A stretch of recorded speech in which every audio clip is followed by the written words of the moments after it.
Selamat datang di channel Novel Official. Sebelum kalian mendengarkan novel Pesona Pujaan Hati, jangan lupa like, share, and subscribe. Kalau tidak kusentil jantung kalian. Hehehehe. Tanpa lama-lama lagi langsung saja kita masuk di alur cerita novelnya.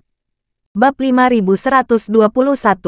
Berita tentang keluarga Fox sangat populer, dan Elaine juga tahu tentang itu. Ketika dia melihat Kathleen di TV untuk pertama kalinya, sebagai kepala keluarga Fox, Kathleen diperintahkan untuk menyelesaikan krisis besar keluarga. Elaine memiliki emosi di dalam hatinya. Dia juga seorang wanita. Beberapa orang di usia 20-an harus mengelola keuangan kerajaan super senilai triliunan dolar. Sedangkan saya yang telah hidup selama 50 tahun bahkan tidak memiliki 500.000 di rekening bank. Elaine ketika melihat Kathleen yang asli, dia sangat bersemangat. Namun, yang tidak diketahui Elaine adalah bahwa Kathleen di depannya sebenarnya adalah Zanveyer yang memberi Jacob Rolls-Royce culinan di Aurus Hill saat itu. Pada saat ini, Kathleen juga berkata dengan sopan kepada Elaine, "Halo, Bibi." Elaine berkata dengan penuh semangat, "Nona Fox, kamu kenal putri dan menantuku." Kathleen tersenyum dan berkata, "Tentu saja saya kenal. Tuan Wade telah banyak membantu saya di Feng Shui dan dia baik kepada saya." "Menantuku," Kathleen mengangguk, dan berkata sambil tersenyum, "Merupakan kehormatan bagi saya bisa menjadi klien Tuan Wade." Elaine berkata dengan heran, "Ya Tuhan, saya ingin mengatakan, dia menantu saya, dengan kemampuan, level, dan koneksi luar biasa. Saya tidak dapat menemukan yang lain yang sama." Saat dia berbicara, dia dengan cepat mengeluarkan ponselnya dan menyerahkannya kepada Claire yang ada di sampingnya. Tidak sabar untuk mengatakan, "Claire, cepat ambil beberapa foto aku bersama Nona Fox." Begitu Elaine mengatakan ini, Claire tahu bahwa ibunya pasti ingin mengambil foto dan kirimkan ke Moments untuk berlagak. Namun, Kathleen memiliki status khusus. Claire secara naluriah merasa bahwa ibunya tidak pantas memposting foto dirinya dan Kathleen di Moments. Jadi dia membujuk, "Oh ibu, identitas Nona Fox sangat sensitif. Jangan berfoto bersama. Lagi pula, kamu masih di kursi roda. Tidak terlihat bagus di foto." Sepertinya Nona Fox peduli pada orang cacat. Segera setelah Elaine mendengar ini, dia berkata, "Tidak masalah. Cepat bantu aku. Aku hampir tidak bisa berdiri dengan satu kaki." Kathleen berkata sambil tersenyum, "Bibi, jangan membuat masalah. Aku akan jongkok dan berfoto denganmu." Oke. Elaine sangat bersemangat, dengan cepat menyerahkan telepon ke Claire, dan berkata dengan tidak sabar, "Claire, cepat dan ambil foto." Claire berkata dengan nada serius, "Bu, Nona Fox seorang tokoh masyarakat. Dengarkan aku sekali, jangan memotret." Melihat sikap putrinya yang keras dan gigih, Elaine tahu bahwa putrinya pasti telah melihatnya. Dalam pikiran kecilnya sendiri, dalam keputusasaan, dia hanya bisa berkata dengan getir, "Tidak apa-apa, tidak apa-apa. Kalau kamu tidak memotret, kamu tidak perlu memotret. Tidak masalah." Charlie melihat bahwa Elaine menyerah, tetapi ekspresinya masih sedikit sedih. Dia tertawa dan berkata, "Bu, tidak menarik untuk mengambil foto di bandara.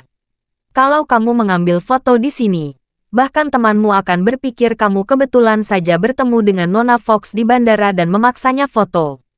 Kata-kata Charlie agak samar, tapi Elaine langsung mengerti esensinya.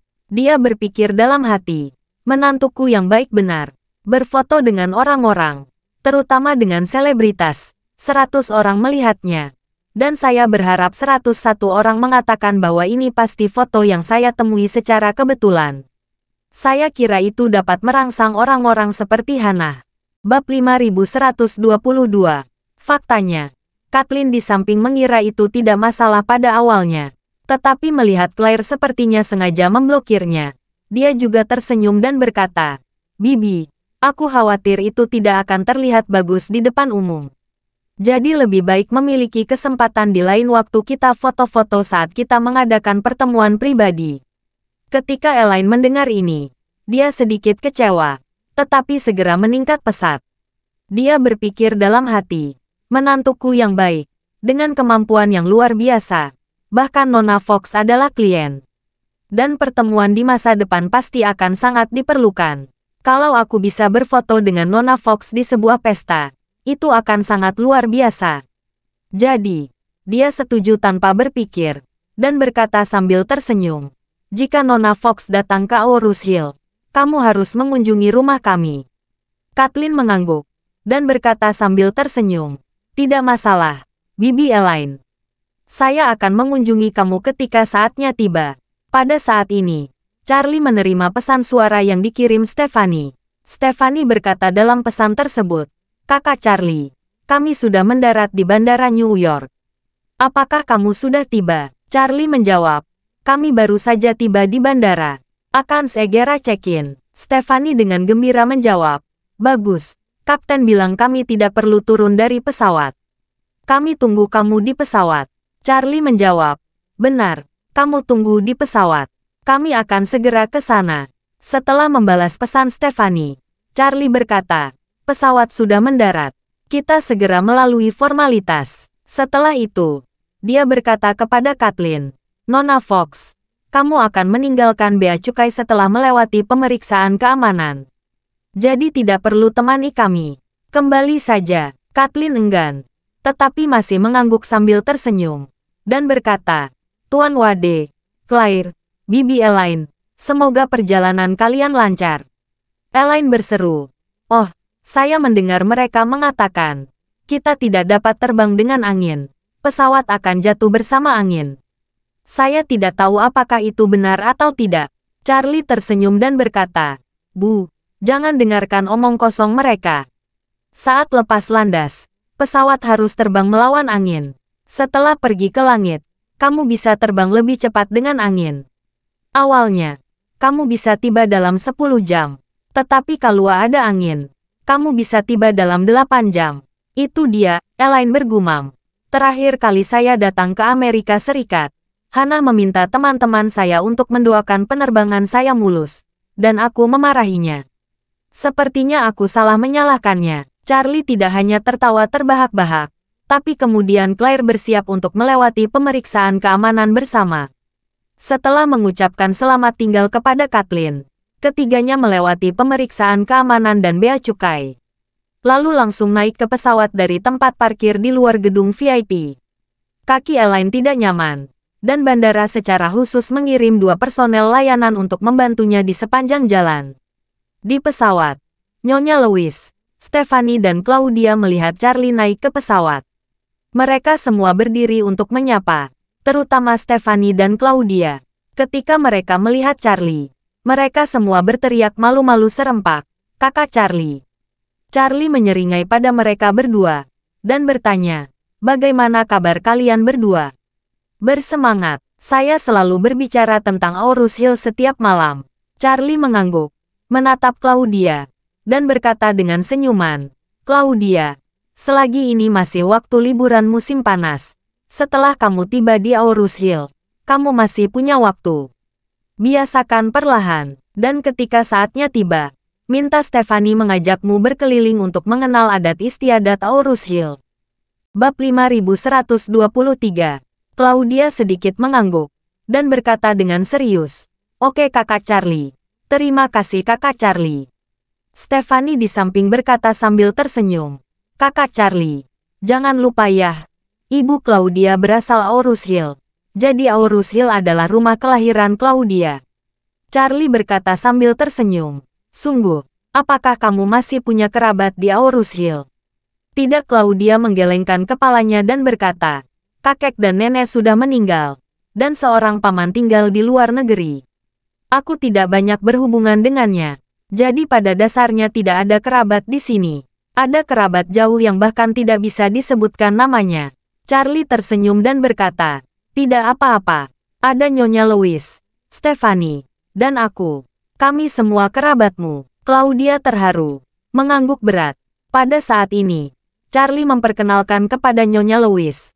"Ngomong-ngomong, Nyonya Louise, izinkan saya memperkenalkan ibu mertua saya kepada kamu." Saat dia berbicara, dia memberi isyarat ke Elaine, dan kemudian berkata kepada Elaine, "Bu, ini Nyonya Louise dari panti asuhan. Seharusnya kamu sudah mendengarnya. Aku pernah Aku pernah mendengarnya. Elaine melihat Nyonya Louise. Dia berkata dengan heran. Aku biasa mendengar Charlie membicarakanmu setiap hari. Elaine mau tidak mau mengingat dalam benaknya bahwa ketika Nyonya Wilson merayakan ulang tahunnya, Charlie meminjam 1 juta untuk menemui Nyonya Louise. Saat itu, Elaine sangat membenci Charlie yang tidak memiliki penglihatan. Tapi siapa sangka kini Charlie telah menjadi menantu kaya yang bahkan dia tidak bisa memintanya. Memikirkan hal ini, dia segera berkata kepada Nyonya Louise, "Oh, Charlie benar-benar bekerja keras untuk mengobati penyakitmu. Dan keluarga kami juga mencoba yang terbaik untuk membantu." Berbicara tentang ini, Elaine menghela napas tanpa mengubah wajahnya. Sayang sekali bahwa wanita tua keluarga Wilson itu hanyalah ayam pencubit. Charlie ingin meminjam uang, tetapi dia tidak meminjamkan 1 sen pun. Dia terlalu banyak memarahi Charlie di depan umum pada pesta ulang tahun. Nyonya Louise dengan cepat berterima kasih. "Kamu benar-benar punya hati. Terima kasih." Elaine melambaikan tangannya dan berkata sambil tersenyum, "Hei, kenapa kamu sopan? Menantu saya yang baik terus berbicara tentang kamu. Jadi kami tentu saja ingin melakukan bagian kami." Saat dia berbicara, dia bertanya dengan wajah prihatin, "Ngomong-ngomong, apakah kamu sudah sembuh?" "Sudah." Nyonya Louise mengangguk dan berkata, "Saya pergi ke East Cliff untuk operasi, dan saya sudah sembuh." "Itu bagus. Ada dokter ajaib. Sepertinya disebut Anthony Simmons. Minta dia melihatmu nanti." Nyonya Louise tersenyum sedikit, mengangguk dan berterima kasih. "Terima kasih. Kamu punya hati." Charlie mendengarkan Elaine. Karena itu, dia tidak bisa menahan perasaan banyak emosi di hatinya. Pertama-tama, wajar untuk merasa bahwa kungfu ibu mertuanya dalam berbohong benar-benar yang terbaik di dunia. Tidak peduli kata-kata palsu apapun, dia dapat membuka mulutnya, yang benar-benar tak tertandingi. Bab 5124. Kedua, ini adalah titik balik besar dalam hidupnya.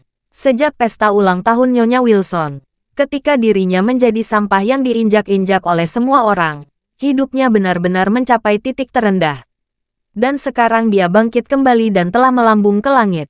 Pada saat ini, Kapten masuk ke kabin dari kokpit dan berkata dengan sangat sopan, "Para tamu terhormat.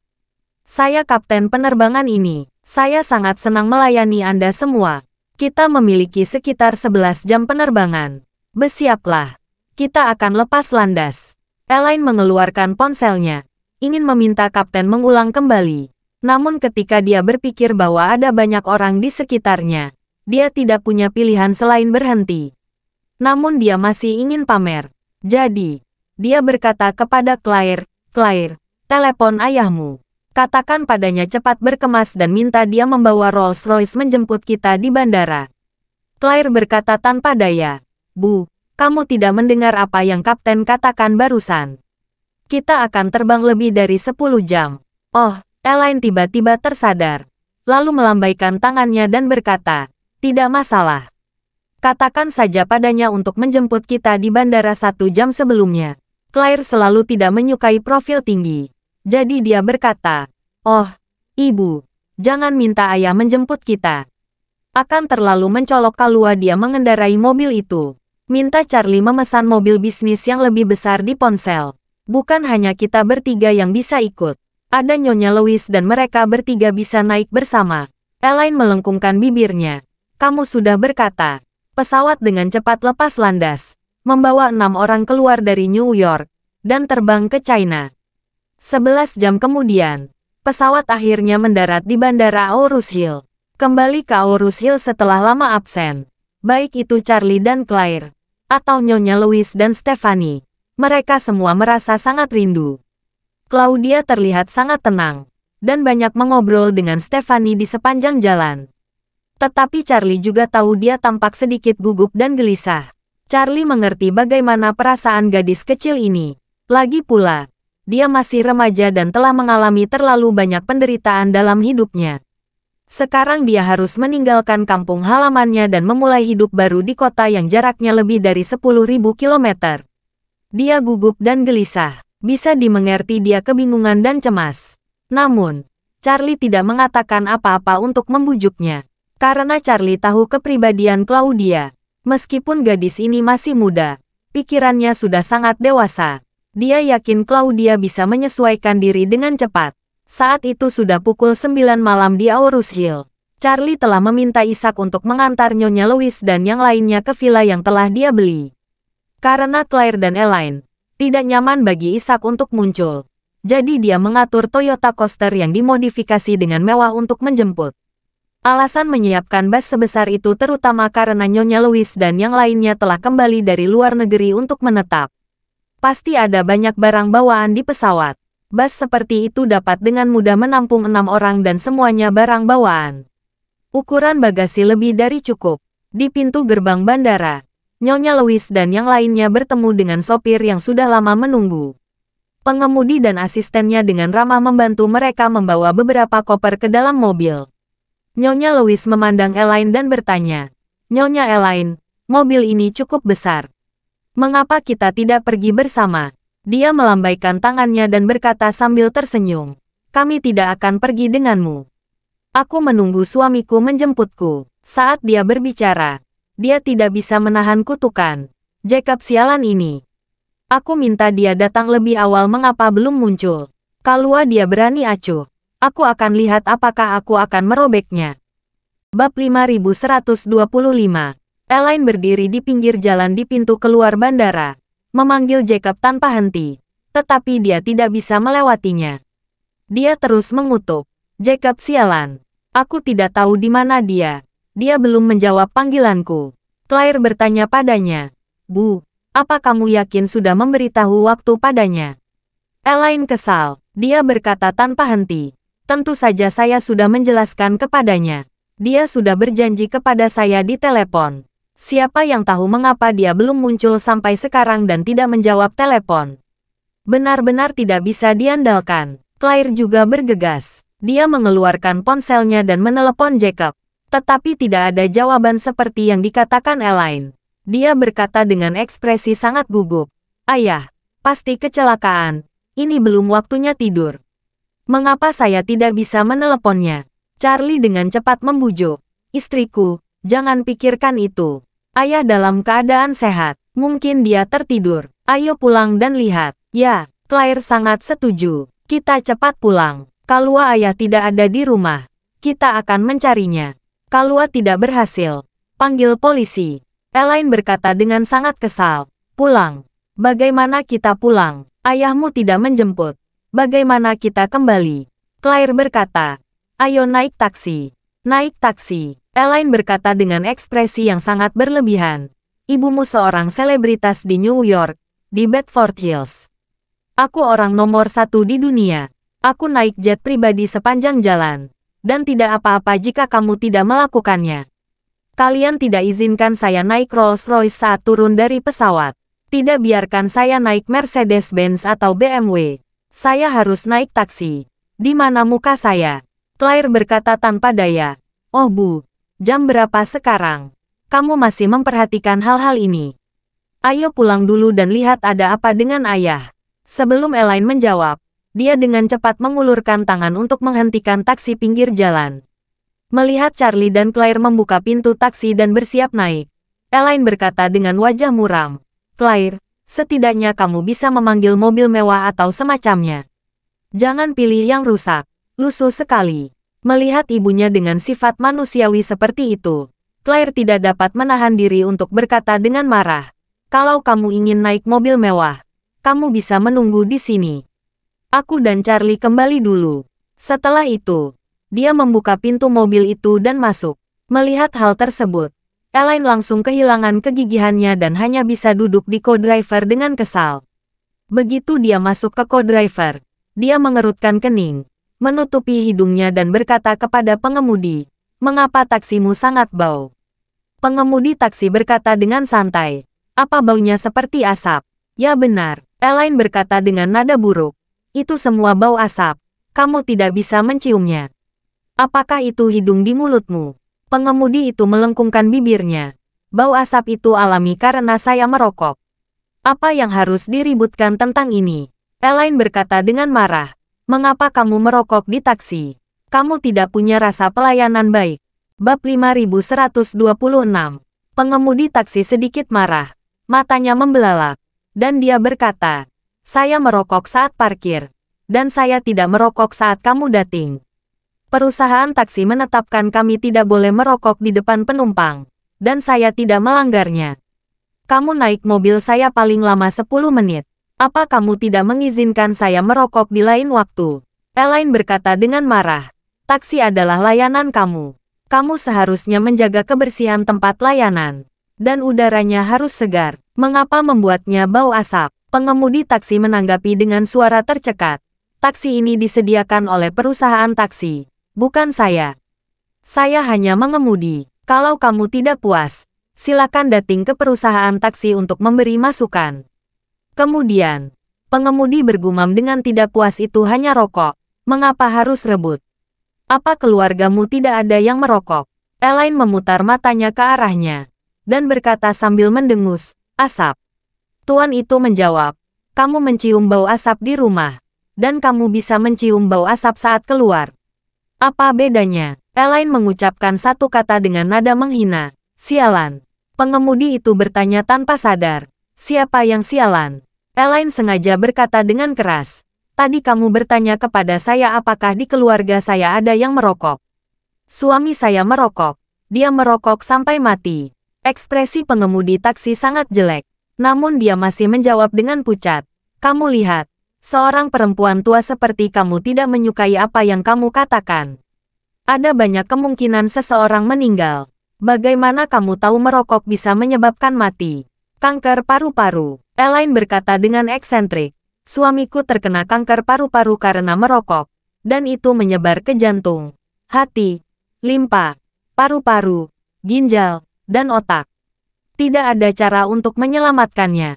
Dia bisa bertahan hidup paling lama 3 bulan, tetapi meninggal dalam waktu seminggu.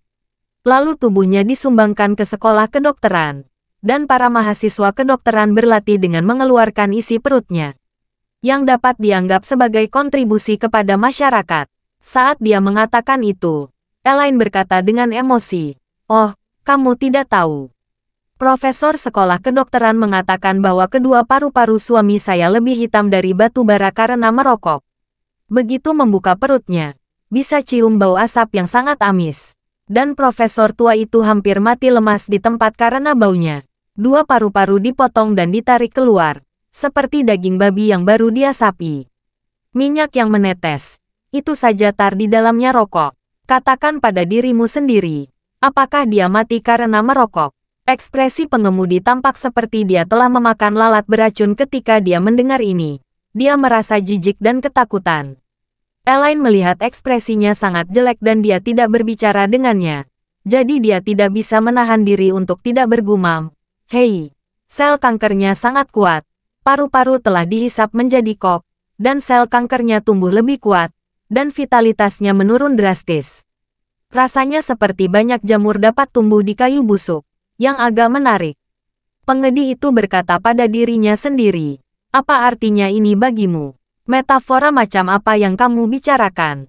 Kenapa kamu begitu menyebalkan?" Charlie duduk di belakang, merasa sangat tidak berdaya. Dia berpikir dalam hati, "Ibu mertuaku benar-benar membalas dendam. Ayah mertua saya tidak datang menjemputnya. Dan pada akhirnya dia benar-benar menjemputnya dengan mulutnya. Dia mengutuk ayah mertuanya di depan supir taksi karena merokok untuk kematian, dan dibuka oleh siswa sekolah kedokteran. Mulutnya ini benar-benar bukan siapa-siapa." Claire juga marah dan tidak nyaman. Dia duduk tepat di belakang Elaine. Mendengarkan Elaine mengutuk ayahnya seperti itu, tentu saja merasa sedikit tidak dapat menerima. Tapi dia tidak cukup baik untuk mengungkap kebohongan Elaine di depan supir taksi. Karena itu mungkin membuat supir taksi meragukan nyawanya. Jadi dia hanya bisa batuk keras beberapa kali dari belakang sebagai pengingat. Ketika Elaine mendengar Claire batuk, dia tahu. Tapi dia marah pada Jacob di dalam hatinya. Dan dia tidak peduli dengan kehadiran putri dan menantunya. Dia terus berkata kepada pengemudi, "Tuan, apa yang saya katakan itu benar. Merokok itu normal, dan wajar saja terkena kanker paru-paru. Kamu terus saja merokok, toh hidup adalah hidup. Bukankah hanya untuk hidup bahagia?" Pengemudi tampak malu, dan berkata dengan ragu-ragu, ini, merokok ini benar-benar berbahaya bagi kesehatan. Kamu boleh merokok lebih sedikit, atau mencoba merokok sesedikit mungkin. Elaine bertanya pada pengemudi sambil tersenyum. Tuan, berapa banyak rokok yang kamu hisap hari ini? Pengemudi dengan canggung memegang setir dengan satu tangan, menggaruk kulit kepalanya dengan tangan lainnya, dan berkata tanpa percaya diri, ini saya, sedikit lagi, hari ini, mungkin hanya 1 bungkus. Bab 5127. Elaine mengangguk, dan berkata dengan santai, hampir sama seperti suamiku sebelum dia meninggal. Dia merokok 1,5 bungkus sehari. Dia meninggal di awal usia 30-an. Setelah itu, Elaine menatap pengemudi dan bertanya dengan rasa ingin tahu tuan. Saya pikir kamu berusia 40 atau 50 tahun, bukan? Pengemudi itu tertawa dan berkata, saya 52. Luar biasa. Elaine mengangkat jempol. Dengan serius berkata, kamu cukup hebat. Kamu cukup hebat.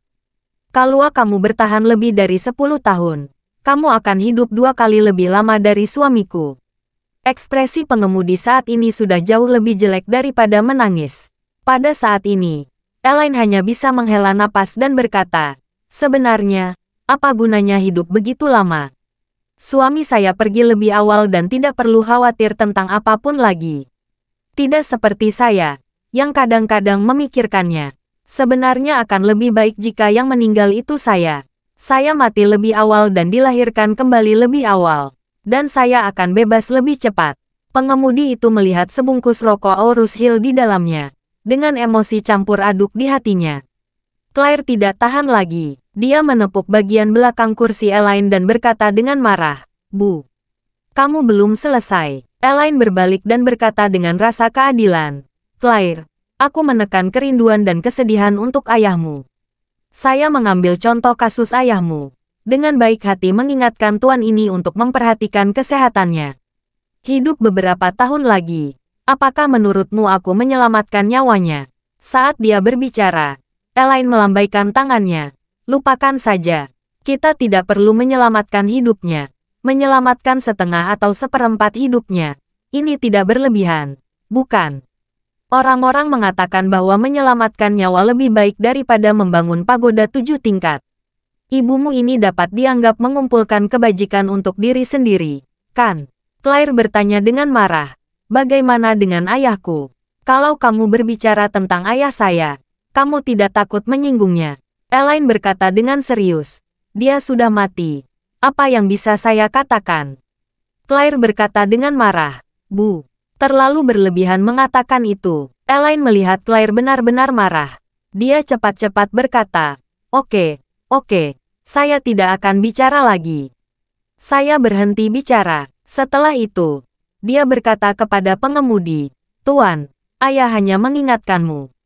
Jangan anggap serius, aku hanya menggodamu. Sudut mulut pengemudi berkedut beberapa kali. Dan dia berkata dengan canggung, itu, oke. Dalam perjalanan ini, Elaine sepertinya hampir melampiaskannya, dan tidak mengatakan sepatah kata pun. Charlie dan Claire juga tidak berbicara karena suasana canggung ini, dan mereka terdiam sepanjang jalan. Lebih dari setengah jam kemudian, taksi berhenti di depan area Villa Elite Thompson. Charlie membayar, dan ketiganya keluar dari mobil. Melihat mereka bertiga telah pergi jauh, pengemudi mengambil setengah bungkus rokok Aurus Hill dan melemparkannya keluar jendela. Dia mengutuk, persetan, aku tidak akan merokok lagi. Sebelum Charlie gerbang, dia melihat sekotak barang terlempar keluar dari jendela pengemudi. Dia sedikit terkejut, dan sepertinya mendengar suara di suatu tempat. Elaine, poin kebaikan naik 100. Saldo kebaikan saat ini minus 108.000. Bab 5128. Mereka bertiga berjalan ke komunitas dengan barang bawaan mereka. Tak lama, mereka mendengar klakson mobil pendek terdengar dari belakang. Ketiganya menoleh ke belakang, dan melihat sebuah SUV Mercedes-Benz besar melaju perlahan. Dengan jendela terbuka, seorang wanita menjulurkan kepalanya, dan berkata dengan heran, Oh, Elaine, kapan kamu kembali dari Amerika Serikat?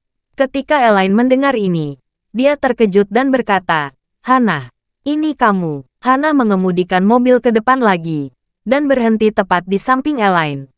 Dengan wajah bangga dia bersandar di jendela, lalu berkata sambil tersenyum, Elaine, kamu menarik.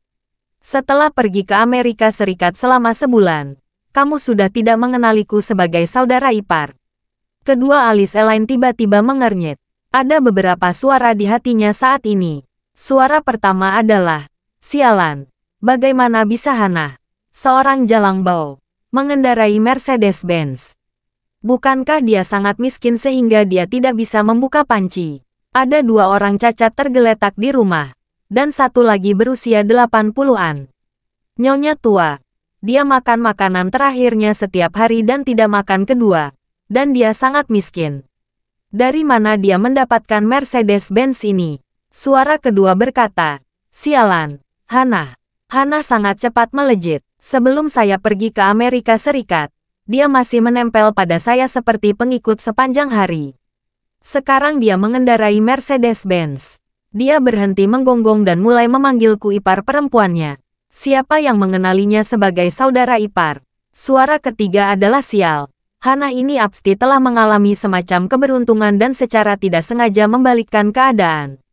Untuk dapat mengendarai kendaraan off-road Mercedes-Benz, dia harus memiliki kekuatan ekonomi tertentu. Melihat Elaine diam, Hana sengaja tersenyum dan berkata, oh, Elaine, kamu pergi ke Amerika Serikat sangat lama. Kita berdua saudara ipar menjalin hubungan selama bertahun-tahun, dan kamu mengabaikanku saat aku berbicara denganmu. Elaine melihat Hana berbicara dengan cara yang aneh. Dia mendengus dingin, melengkungkan bibirnya dan berkata, oh, jika kamu mengatakan ini banyak berubah, aku pikir kamu benar-benar banyak berubah. Aku ingat sebelum aku pergi, kamu masih meneriakiku setiap hari, dan mengatakan bahwa aku akan membelikanmu kalung emas dari Chow Tai Fook.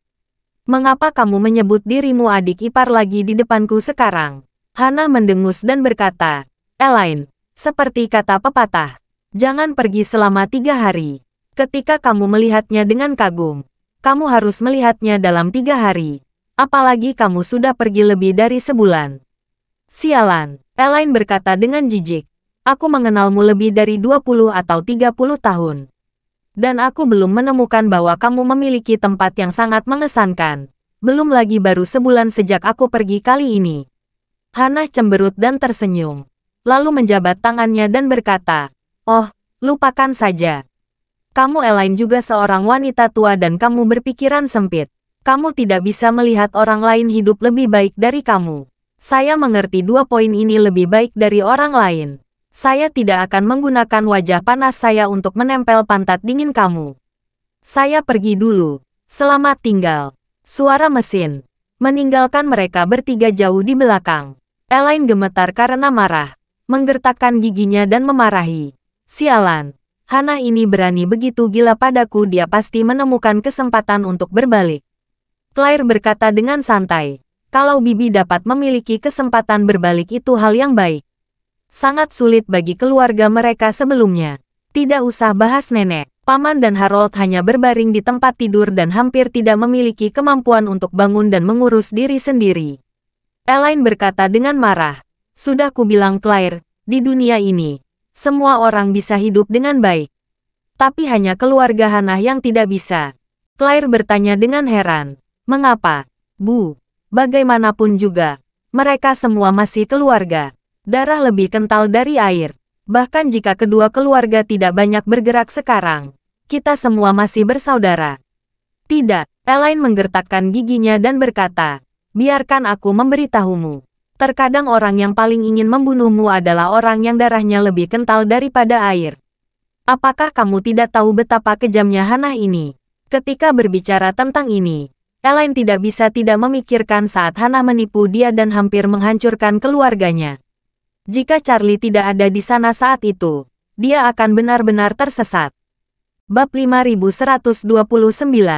Baru setelah saat itulah Elaine benar-benar menyadari bahwa Hannah dan Christopher benar-benar memiliki hati dan nyali untuk memakan orang.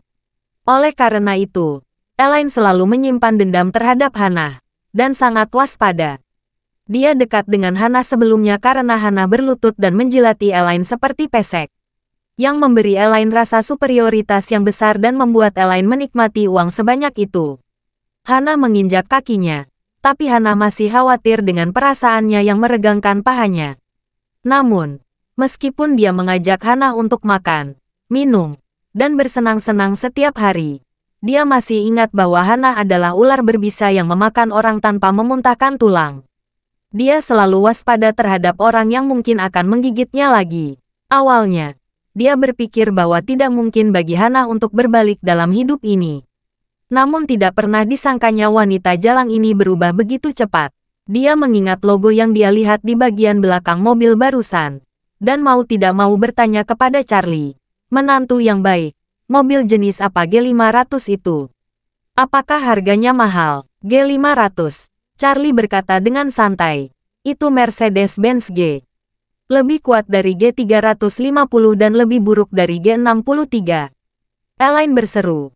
Bukankah kamu mengatakan bahwa G adalah G63? Mengapa G500 juga merupakan bagian dari G? Charlie tertawa.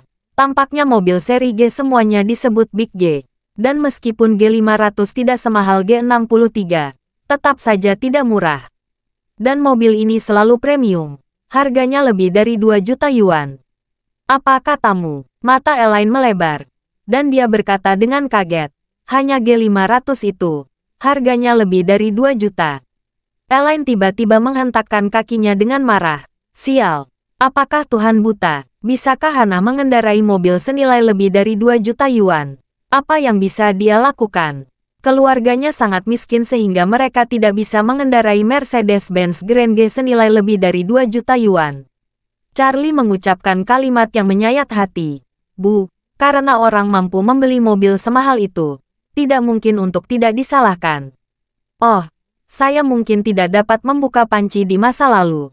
Tetapi sekarang tampaknya mereka telah berbalik. Elaine teringat sesuatu. Mengerutkan kening dan berkata apakah itu Wendy. Wendy terlibat dalam perusahaan etiket. Bisnis tampaknya berjalan cukup baik. Sial. Saya pikir Wendy bekerja untuk orang lain. Saya tidak berharap dia bisa menghasilkan uang seperti ini. Charlie menggelengkan kepalanya. Bu, kecil kemungkinannya. Meskipun pendapatan Wendy bagus, dia mungkin hanya bisa membeli setengah mobil Big G sepanjang tahun. Terlebih lagi, dia sepertinya baru menjalankan bisnis selama beberapa bulan. Bagaimana dia bisa mendapatkan banyak uang? Charlie sebenarnya cukup jelas tentang situasi perusahaan etiket Wendy. Lagi pula, dia menurunkannya dan mengaturnya untuknya di awal. Dengan Albert dan Isaac merawat mereka, bisnis perusahaan etiket sangat bagus selama ini. Jika mengikuti model perusahaan etiket umum dalam memeras para nyonya rumah, perusahaan memang bisa menghasilkan banyak uang. Namun, Wendy sekarang telah bertobat dari cara jahatnya. Dia juga telah mengalami kesulitan dijebak oleh orang lain. Jadi dia sangat tulus kepada para nyonya rumah di bawah perusahaannya. Dia mendapat lebih sedikit komisi, tetapi dia bahkan menghasilkan banyak dari manfaat bagi mereka. Hanya membeli mobil komuter dan menyewa sopir penuh waktu untuk nyonya rumah adalah uang yang banyak. Selain itu, tidak 100% dari laba bersih perusahaan masuk ke kantong Wendy. Wendy hanya bisa mendapatkan sebagian kecil. Jadi bagaimanapun, bukanlah masalah besar bagi Wendy untuk mendapatkan 1 juta setahun. Tidak peduli berapapun itu sebenarnya tidak realistis. Setelah mendengar ini, Elaine bertanya dengan ekspresi ngeri. Jika Wendy tidak membelinya, mungkinkah Hana menyerahkan dirinya? Ini tidak mungkin. Hana seorang wanita tua yang menganggur dengan sedikit koneksi dan tanpa keterampilan khusus. Apa yang bisa dia gunakan untuk membalikkan keadaannya? Bab 5130. Kebangkitan Hana yang tidak dapat dijelaskan membuat suasana hati Elaine tiba-tiba menjadi sangat kosong. Jangan lihat dia tinggal di rumah mewah dan mengendarai mobil mewah. Dia tahu betul bahwa hal-hal ini tidak ada hubungannya dengan dia secara langsung. Dengan kata lain, Elaine tidak ada hubungannya dengan uang dalam hidupnya, kecuali menghabiskan uang dan ditipu. Jika dikatakan dia menghasilkan uang dengan kekuatannya sendiri, dia belum hidup selama 50 tahun. Oleh karena itu, hal yang paling ingin dia ketahui saat ini adalah dari mana Hana mendapatkan uang untuk membeli Mercedes-Benz G500 itu. Jika Wendy yang mendapatkan uang itu, Elaine akan merasa lebih baik. Karena dia membelanjakan uang dari putri dan menantunya. Itu hanya sebuah Mercedes-Benz G500 dengan puluhan ribu dolar.